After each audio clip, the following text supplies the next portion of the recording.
Hello everyone, and welcome back to the Time Game. Hear me out.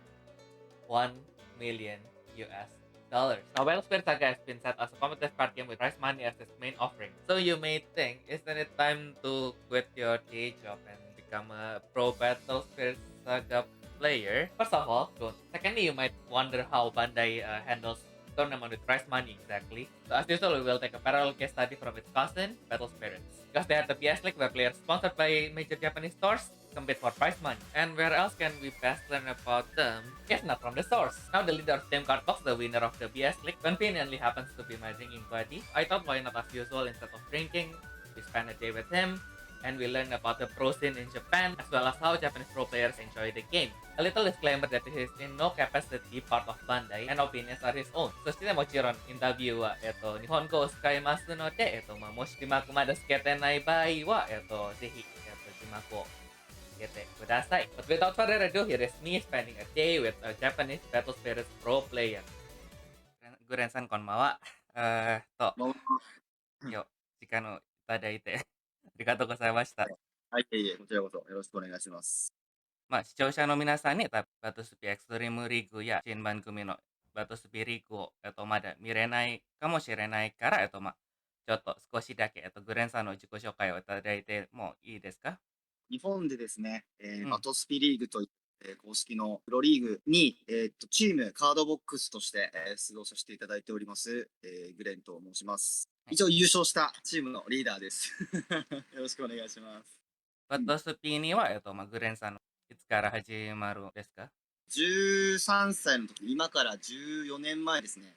うん。一応2段、ミカファールの段ぐらいからの、ちょっと前ぐらい、1段とミカファールの2段の間ぐらいから、この長いバトスピ歴史の中で、グレンさんには、好きなカードとか色とかありますか？そうですね。まあ、さっき始めたきっかけが、源流シェイロンってわかるかな？一段のね、ヘビのカードがあるんだけど、そのカードのイラストがすごいかっこよかったっていうのがあって、うん。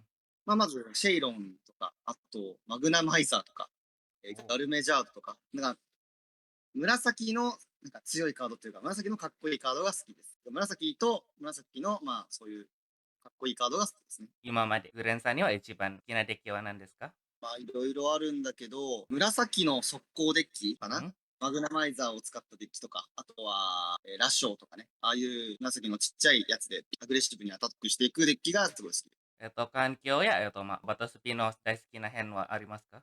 やっぱ、そのデッキを、さっき言った紫の速攻デッキをいっぱい使えた信用編とか、あとは劣化伝のあたりですうん。かね。今から7年ぐらい前かな。それぐらいの時が一番好きだったなと思います。そうですね。あとは、もう大好きなカードもあるし、大好きな色もあるし、大好きなデッキもあるし、海外に見ると、オタク文化には、かっこいい系だけじゃなく、可愛い系はありますよね。その中に、グレンさんには、嫁カードとかありますか？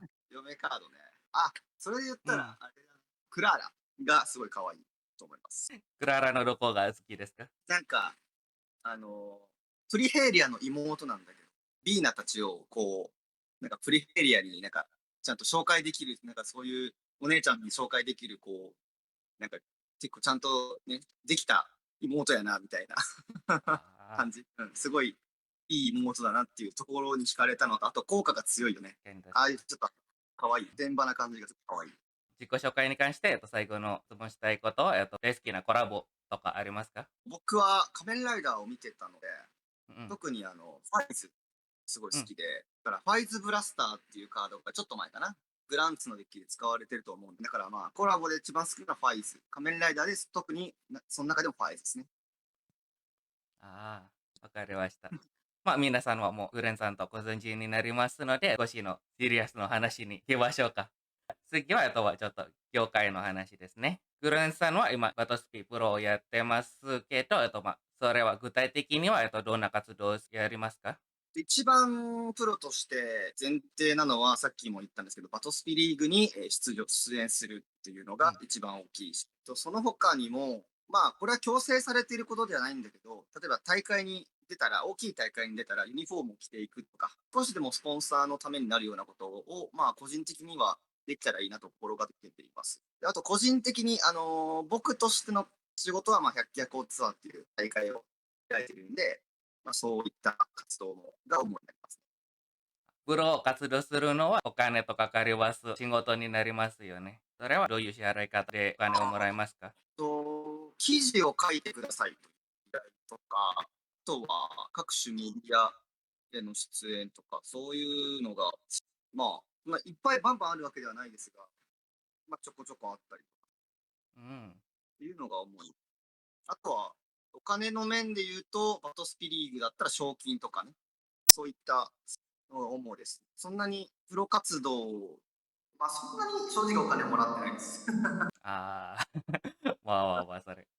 クレンさんには、プロとして、バトスピをやると、一般プレイヤーとして、バトスピをやるのは違いがありますか？基本的にはそんなに違いはないかなって思ってます。ただ単にこう、まあ、紳士的にというか、うんうん。そんなまあ、普通にこう、やる。うん、まあ、あくまでこう、礼節を持って、取り組みたいなとは思ってます。それはもう、プロっていうか、まあ、バトスピリーグだろうと、普通の大会の時だろうと、そこは変わらないかなって感じて。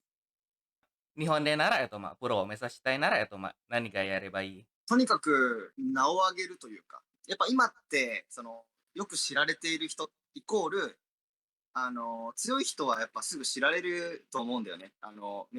インターネットが発達してるし、もし大会でずっと結果をコンスタントに出している人ってやっぱ有名だと思うし、それって、やっぱスポンサーになる企業さんもそういうのは見てると思うんで、一番手っ取り早いというか、一番こう、いい形なのは、ね、まあ、焦らず、まあ、ずっとコンスタントに勝ち続けて名を上げる、有名になっていくっていうのが一番大事なこと。あとは一番、なんだろうね、売り込む力。うん。僕はこういう人間です、プロになりたいんで、ぜひ、お話だけでもどうですかみたいな。そういう売り込む力っていうのは、大切だと思います。クレンさんにとっては、プロを目指したみんなには、プロの道を、お勧めますか？微妙です。微確かに。妙です。まあ、でも、好きなことができるっていう、好きなことでこう注目されるっていうのはやっぱり悪いことではないので、その気があるんだったら全然やってもいいかな。そんなになんか時間も取られるようなことでもないですし、うん。やっぱ、そんな経験だと思うんで、そういった意味では、おすすめだけど、まあでも、どうだろう。すごく微妙。うん。おすすめな部分とおすすめじゃない部分が、すごいあるみたいな感じですね。バトスピのプロシーンもこれからも成長しますので、グレンさんには理想なプロのシーンはどういうプロシーンになりますか？やっぱり、プロってかっこいいんだなっていう風になるのだったりとか、まあ、あと目指す人が増えたりとか、あとはプロになったらまあ、余裕のある暮らしができる。そのプロのお金だけで。正直うん。今って、その生活ができるかって言われたらかなり微妙な部分なんで、まあ、安定しては絶対ないし、うん。まあ、そういう感じかな。なんか、プロになれば安定して、その職業として一つ、まあ、確立できればいいかなって。それが一番最高かなって思ってます。はい、海外でもね、プロうん。リーグ始まるとね、すごい盛り上がると思うし、なるほど。楽しいと思うんで、ぜひ、盛り上げていきましょ今のスポンサーはカードゲームに関して、スポンサーに限定されますよね。もし将来で、バトスピのプロシーンが広がったら、グレンさんにはこだわりや、コラボしたいスポンサーがありますか？う。じゃあ、シャネル、ドルチェガッバーナとか、そういうおしゃれな、それも面白いよね。もしシャネルさんがデッキケースとか作れましたら、ユニフォームにこういうね、ロゴマークつけて、面白いと思う。じゃあ、少し、楽しい話に戻りましょうか。海外の皆さんが気になることは、今現在の日本のバトスピの調子は、どうですか？特に契約編が、始まったばかりので、何か面白い変更がありますか？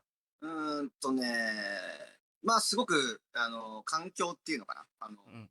デッキ分布の環境についてはすごくカオス、混沌としているうん。ところで、すごく動いているなっていう印象なのと、人的な部分の環境、プレイヤーみたいなことに関しては、あと、バトラーズカップっていう大会がその大会がすごく満員になったりとか、満員だったり、当日抽選もだったりとかっていうのは結構多いなって僕は思ってて、まあ盛り上がり自体はすごくあるのかなって思うんだけど、新しい人、新規のプレイヤーがなかなか入ってきてないなっていうのが問題点かなと。難しいよね。うん。ゲーム性がやっぱ難しいからね。入ってきづらいのかなっていうあれはあるんだけど。まあちょっとそこは、まあ課題として、うん。皆さんにもちょっと取り上げてほしいなって、個人的には思って。もしはね、新しいプレイヤーの方々には強いなりたいなら、どういうデッキをお勧めますか、今なら。まあでもうん。今は正直好きなデッキを使って勝てる環境だと思うんだけど、その中でもやっぱちょっとデッキの力が強いなって感じてるのは金運、うん。フェニルだね。うんうん。のデッキ。まあ、デッキ価格、デッキのそのプライスも安いし、うん。初心者にはやっぱあれから入るのがおすすグレンさんには、デッキを作るときには、どこから始まります？め。なんか全体的にこう、ビジョンというか、こういう風にやりたいなっていうビジョンがあって、うん。それに合うカードをまあ、入れる感じ。例えば、まあ、壁雷とかだったら、今、ランポが入って、でそれに強いカードをいっぱい入れていって、緑の強いカードをいっぱい入れていって、で、まあ、ここでみたいな、細かい部分、あと、ちょっとやっていくみたいな、結構大雑把に、なんか、大きいビジョンに、こう、まあ、40枚っていう枠組みの中に、こう、やりたいことを詰め込むっていうのが、僕は一番簡単かなと。テストの中に、はどこのポイントに気になります？まあ、何を見たいか。例えば、金運に勝てないなと思ったら、金運に勝つためにはどういうカードを入れるか。うんうん。あと、走破に勝ちたければどういうカードを入れるか。まあ、全部を見るっていうのはなかなか難しいので、まあ、バランスのいいカード、その間を取るようなカードを、まあ、常に腐りづらいカードっていうかな、を、まあ、入れるようにはして。グレンさんが今までヒットデッキを作るために、最高の、お金を出すあ、はいくらまでですか？でも、本当に10万円ぐらい使ったことはあります。ああ。アルパラっていうデッキがあったでしょ。うんうん。まあ、今もある。アルケーガンダムもパラディンモードも無制限3枚使えたときに、10万円ぐらい一気に使った記憶がありますね。グレンさんには、カードを鑑定するときには、どのポイントを気になります？デッキに入るか。うん。で、デッキに入ってどういう活躍をするかっていうのが一番見るポイントですね。はい。グレンさんにとっては、今、もし値段が上がったとしても、このカードを、ゲットして欲しいカードあります？2種類、2うん。つあります。白画廊10、1枚目と、アントレスロソソーです。その2つって結構セットでデッキに入りやすいっていうのと、やっぱり希少性の割にすごく強いとね、単体で仕事をするっていうか、すごく強いカードなんで、非常におすすめです。はい、ちょっと値段は正直それぞれね、割としますけど、まあ今がチャンスなんじゃないかなって。イメージしてください。うん。最後はね、どうして急にこのインタビューが出した理由は、今度は新しくバンダイさんから発表される、ゲームのバトスピの海外版で、バトルスピリッツサーガーのですよね。はい。グレンさんや、周りの人、特にチームメイトの皆さんや、他のプロプレイヤーの方々には、サーガーが、発表するときには、印象とか、意見とかありますか？昔やってたんだよね。アメリうんうん。カとかでもね。でうんうん。もそれがなくなって、まあそれが復活するっていうことで、なんか本気出してきたなというか、海外でまた盛り上がればいいなっていうふうに僕は思ったんですけど、ただ、日本での稼働がないっていう情報を聞いて、ちょっと残念だな。まあでも昔のバトスピの海外版のやつは、日本でも入ってきたりもしてたんで、うんうん。まあ、もし機会があったというか、売られてたりとか、あとはね、ヨウさんとかがもしカード余ってたりとかね、うんうん。して、もし僕にね、送ってくれたりとかしてね、やってるんだったらね、プレイしたいなって。あと海外の人ともやっぱ仲良くなりたいんで、そういううん。ツールとして、コミュニケーションツールの一つとしてね、期待はしています。グレンさんには、もし、バトスピサガの、プロデューサーになりましたら、難しいのバトスピを、新しいプレイヤーを分かりやすくなりますように、何の変更を作ります？やっぱり、すごい最初の方にも言ったんですけど、新規が入ってこないっていうのがあって、普通のバトルスピの方ね。でそれなんでかって言ったら、問題の一つとして、難しすぎるっていうのがあると思うんですよね、Mm. ゲームが。転生の処理とか、ルー Mm. ルの処理ですごく難しいっていうのがあるんで、それをなるべく取り除いていきたいなっていう。なんか僕がやるんだったら。わかりやすく、入りやすくですね。まあ簡単に、あとは難しく複雑化しないようにっていうのを心がけるかなって思う、ね。今日、時間をいただいて、本当にありがとうございこちら、ました。はい、楽しかったです。ありがとうございます。まあ、いつか海外でもバトスピやりたいなと思ってるんで、特にインドネシアとかタイとか、あと香港もかな。Mm. 行った時には、カードショップとか行って、バトスピとかしてみたいなって僕思ってるんで、そのあたりの人たちはぜひね、会ったら友達になってください。よろしくお願いします。So yeah, that has been Kuren, my drinking buddy, and a real Battlespheres pro player from Team Cardbox.